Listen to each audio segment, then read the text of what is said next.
We have many examples of non-believers. Here's George Wald, he was a zoologist at Harvard, who never really got there. He was an evolutionary biologist.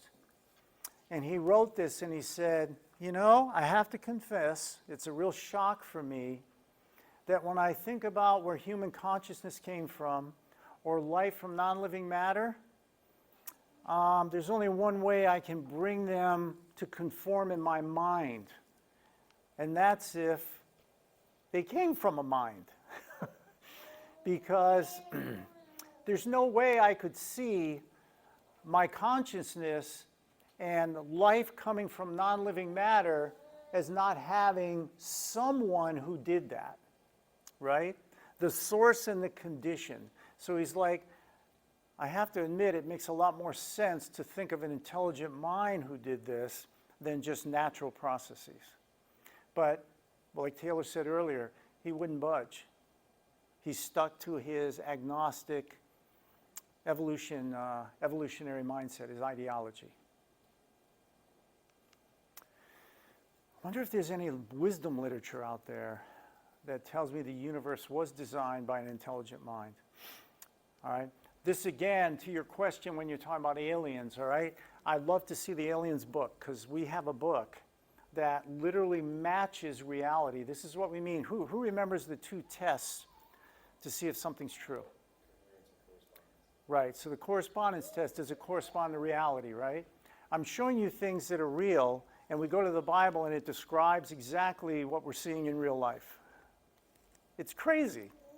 And yet people still don't want to believe it. They don't want to conform to what the Bible's talking about who this mind is.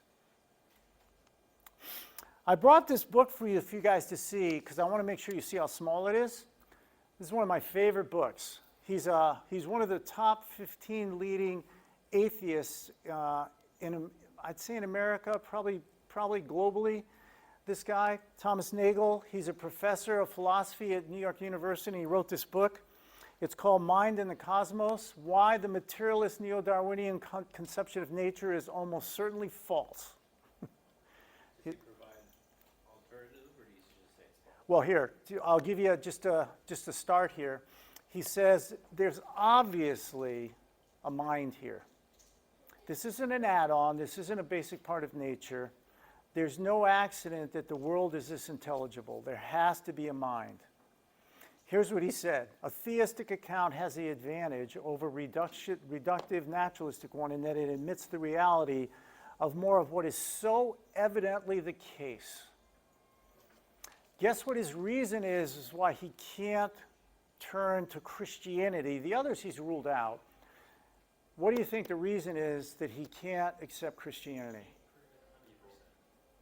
Huh? Doesn't like morals?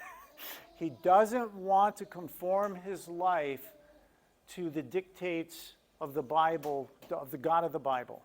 The God of the Bible clearly explains his moral framework. He doesn't want to live that way, even though he knows this. And that's usually the driving motivation behind it. It's not the lack of evidence, but they lead to the lack of evidence. Right, right. There are some atheists I've actually, based on what like Julian said, where they really struggle over this idea of evil, and I get that. I personally don't, but there are people who do, and I understand, but not him. He's interesting. So this book you find fascinating. Here's a guy who's literally telling you the best evidence for our existence has to be a God, but I don't want him.